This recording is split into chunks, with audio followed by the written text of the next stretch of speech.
Halo guys, kembali lagi bersama channel YouTube Adser ID. Saya di sini Resta Satria dari kelas 11 MIPA 2 akan membahas mengenai penjelajahan samudra. Video ini juga merupakan salah satu tugas dari mata pelajaran sejarah Indonesia. Kilas tentang penjelajahan samudra. Penjelajahan samudra merupakan masa pada abad 15 sampai abad 16. Dan pada saat itu bangsa Eropa banyak melakukan penjelajahan ke berbagai penjuru dunia untuk menemukan komoditas dagang. Nah, selanjutnya apa yang menyebabkan bangsa Eropa melakukan penjelajahan? Di sini ada beberapa faktor, yaitu keinginan dari bangsa Eropa untuk mencari komoditas perdagangan rempah-rempah. Karena mahalnya rempah-rempah pada saat itu setelah direbutnya Konstantinopel oleh Turki Utsmani. Mengutip dari salah satu buku karya Abdurrahman yang berjudul Explore Sejarah Indonesia Jilid 2, dalam buku tersebut dijelaskan bahwa ada salah satu tokoh yang bernama Bartholomeus Dias pada tahun 1486 melakukan penjelajahan dimulai dari Lisabon untuk mencari dunia timur dengan menuju ke arah selatan, mengelilingi benua Afrika dan hingga sampai ke Tanjung Harapan. Kemudian ia dihadang badai, akhirnya memutuskan untuk kembali lagi ke Portugis di Lisabon. Dan pada tahun 1492 ada seorang penjelajah dari Spanyol yang bernama Christopher Columbus berlayar dari Spanyol ke arah barat mengarungi Samudra Atlantik dan hingga sampai di Kepulauan Bahama. Columbus dikenal dengan tokoh yang menemukan benua Amerika.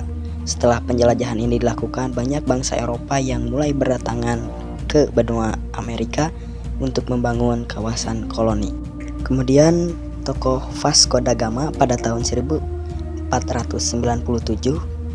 yang melakukan penjelajahan dari mulai berangkat di Lisabon, Spanyol, mengitari benua Afrika hingga sampai di India. Penjelajahannya ini disebut sebagai penemuan baru rute laut dari Eropa ke India. Selanjutnya ada tokoh yang bernama Alfonso de Albuquerque pada tahun 1503. Rute penjelajahannya sama seperti Vasco da Gama dan ia melanjutkan pembangunan wilayah koloni di India. Tetapi setahun setelah penjelajahannya ia dipanggil kembali ke Portugis dan pada tahun 1509 ia diangkat menjadi gubernur Portugis di kawasan koloni India. Kemudian ada Ferdinand Magellan pada tahun 1519 mulai penjelajahannya dengan armada Spanyol ke arah benua Amerika melewati Samudra Atlantik, kemudian sampai di ujung selatan benua Amerika dan melewati Samudra Pasifik hingga sampai di wilayah Filipina.